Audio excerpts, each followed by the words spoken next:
Selamat datang di Pojok Santai. Sebelum Anda mendengarkan audiobook ini, kami menginformasikan bahwa channel ini adalah review audio dari buku yang ada di Indonesia. Untuk membaca keseluruhan buku ini, kami menyarankan membeli buku aslinya di toko buku kesayangan Anda, baik offline maupun online. Keberadaan channel ini dimaksudkan untuk membantu Anda mendapatkan pengetahuan dari buku-buku kesayangan Anda. Jangan lupa untuk subscribe, like, dan komen. Selamat datang di Pojok Santai, channel khusus yang membahas komik dan novel dengan cara asik. Pengemis sakti Muka Bopeng sangat terkejut dan marah sekali saat mengetahui sang adik, Empu Barata, telah tiada. Diduga dihabisi seseorang yang bernama Untung Pararean. Bisakah pengemis sakti Muka Bopeng membalaskan dendamnya? Yuk langsung saja disimak video berikut ini.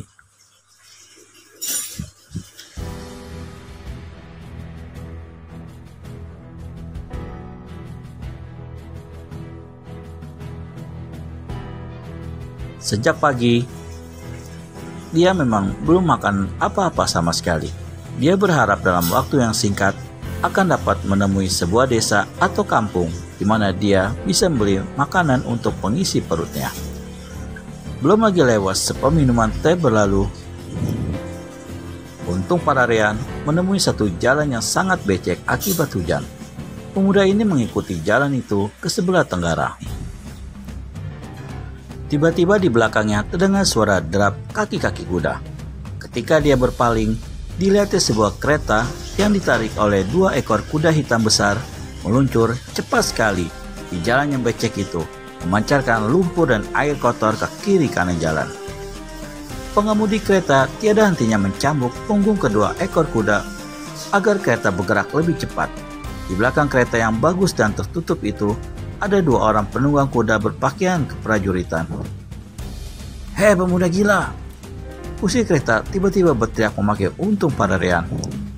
"Kau tidak lekas menyingkir, kuda-kudaku akan menerjangmu. Apakah kau ingin tulang-tulangmu hancur berantakan?" Untung Pararean merutuk dalam hati lalu menepi. Dan ketika kereta itu lewat di sampingnya, lumpur dan air kotor bermunceratan membasahi muka dan pakaiannya. "Sialan," maki Untung Pararean. Baru saja dia habis memaki begitu, satu tendangan mampir di baunya membuat dia terpelanting dan jatuh duduk di tanah. "Itu bagian untuk manusia kotor yang berani memaki prajurit kerajaan," suruh salah seorang prajurit yang mengawal kereta. Dialah yang telah menendang Untung Pararean. "Kelak kau bakal menerima pembalasan dariku," teriak si pemuda seraya bangun dan membersihkan pakaiannya. Dengan masih menggerutu, Untung Pararean lalu melanjutkan perjalanan. Tapi, baru saja menindak beberapa langkah, tiba-tiba dia dikejutkan oleh suara sorak-sorai di jalan di depannya, disusul dengan suara ringkih kuda. Ketika dia memandang ke depan, dilihatnya kereta tadi berhenti di tengah jalan. Dari kiri kanan jalan menyerbu kira-kira 10 orang berpakaian seragam hitam bersenjatakan golok-golok besar. Sebelum Untung Pararean sampai di tempat itu, pertempuran antara dua pengawal yang dibantu oleh kusir kereta melawan ke-10 orang berseragam pakaian hitam itu telah berlangsung. Tak salah lagi, pastilah orang-orang itu gerombolan rampok hutan dadakan yang memang sering malang melintang di sekitar kaki Gunung Slamet. Untung Pararean menyelinap ke balik serumpun semak belukar lebat dan menyaksikan jalannya pertempuran dari tempat ini. Kedua prajurit kerajaan itu masing-masing bersenjatakan sebilah pedang, sedang kusir kereta sebilah keris panjang.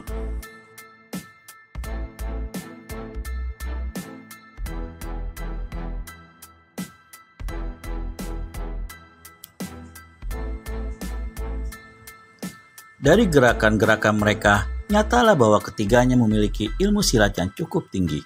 Sampai 10 jurus, mereka sanggup membendung serangan-serangan 10 anggota rampok. Tapi walau bagaimanapun, jumlah mereka terlalu sedikit untuk menghadapi lawan yang 3 kali lipat lebih banyak. Hingga jurus-jurus selanjutnya ketiga orang itu pun terdesaklah. Prajurit-prajurit kerajaan yang sombong, kata Untung Pararian dalam hati. Sebentar lagi, kalian akan segera terdengar satu jeritan. Ah! Prajurit yang tadi menendang Untung Pararian roboh dengan satu luka besar di dadanya. Rasakan, seringnya Untung Pararian. Tiba-tiba, dilihatnya pintu kereta terbuka dan satu suara perempuan mengumandang. Atas nama kerajaan, hentikan pertempuran ini. Terkejutlah para perampok yang mengeroyok. Untung Pararian sendiri tak kurang kagetnya. Di dalam kereta itu, ternyata ada seorang dara berpakaian bagus, berkulit hitam manis dan berojak elok sekali. Kejut para rampok cuma sebentar. Beberapa orang di antara mereka lantas saja menyerbu ke arah kereta. Kalau tadi Untung Pararian karena sakit hati terhadap prajurit-prajurit kerajaan itu tidak mau turun tangan memberikan bantuan, kini melihat gadis jelita yang di dalam kereta terancam keselamatannya segera melompat keluar dari persembunyiannya. Keris Mustiko Jagat tergenggam di tangan kanannya, memancarkan sinar biru yang menggigitkan. Rampok-rampok rendah, kas tinggalkan tempat ini, kalau tidak mau Demikian bentak Untung Pararian gagal laksana seorang pendekar di Jaya, meski dia sama sekali tidak tahu satu jurus ilmu silat pun. Tapi dia percaya dengan kesaktian keris Mustiko Jagat. Sewaktu keris ini dipegangnya pertama kali tadi, satu hawa aneh telah menyelimuti sekujur tubuhnya, hingga tubuhnya terasa sangat enteng dan satu kekuatan yang luar biasa terpusat di kedua kaki dan kedua tangannya. Kurang ajar, pemuda kesasar dari mana yang mau jadi jagoan? Teriak salah seorang anggota rampok lalu menerjang dan membabatkan golok besarnya ke kepala Untung Pararian. Seperti telah diketahui, Untung Pararian hanyalah seorang pemuda pembantu Empu Barata yang sama sekali tidak tahu seluk-beluk ilmu silat, apalagi segala macam ilmu kesaktian. Tapi berkat kesaktian yang luar biasa dari keris Mustiko Jagat, pada saat golok perampok menderu ke kepalanya, secara aneh, satu kekuatan gaib yang ada pada keris sakti itu membimbing tangan Untung Pararian dan membuat satu gerakan yang cepat sekali menangkis dari keris Mustiko Jagat. Hiat! Perang! Bunga api memercik. Golok besar di tangan si perampok patah dua dan terpental ke udara. Selarik sinar biru seris sinar keris Mustiko Jagat menderu, lalu terdengarlah pekik rampok yang goloknya patah mental tadi. Ah! Tubuhnya terhuyung ke belakang sambil kedua tangannya memegangi dadanya yang tertusuk Mustiko Jagat. Sesaat kemudian dia roboh ke tanah yang becek tanpa nyawa dan sekujur kulit tubuhnya berwarna biru gelap akibat racun yang amat hebat dari keris sakti Mustiko Jagat.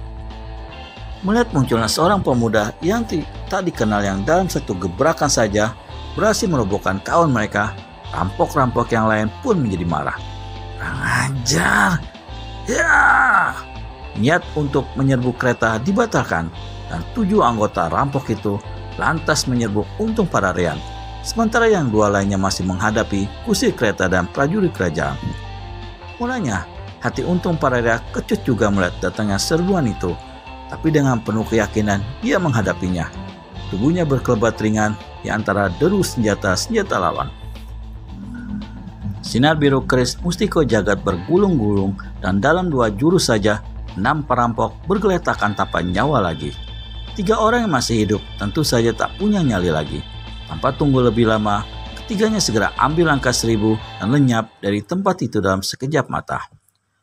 Kalau tadi, baik si pengemudi kereta maupun prajurit kerajaan menganggap Untung Pararian pemuda desa Hinadina, tapi sesudah menyaksikan kehebatan pemuda itu dan menghadapi kenyataan bahwa Untung Pararian telah menjadi tuan penolong mereka, maka baik kursi kereta maupun prajurit kerajaan cepat-cepat sama-sama berlutut di hadapan pemuda itu. Pendekar gagah, berkata si prajurit, kami mohon maafmu atas kelancaran kami sebelumnya dan terima kasih atas pertolonganmu. Seumur hidupnya, baru kali itu Untung Pararian dihormat dan disembah orang demikian rupa. Cuping hidungnya kembang kempis, di mulutnya tersungging seringai bangga tapi juga mimik yang mengejek. Dan dalam hatinya, pemuda ini berkata sinis, siapa sudi menolong kalian? Aku turun tangan karena keselamatan gadis di dalam kereta terancam. Demi dia, bukan demi kalian. Sudah, "Berdirilah," kata Untung Pararean sesaat kemudian pada kedua orang yang berlutut.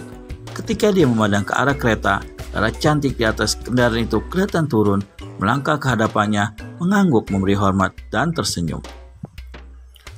Kikuk juga Untung Pararean menerima penghormatan dan senyum si jelita itu.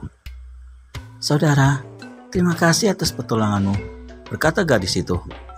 "Ah, pertolonganku tak ada artinya," jawab Untung Pararean merendah setelah terlebih dulu balas menghormat.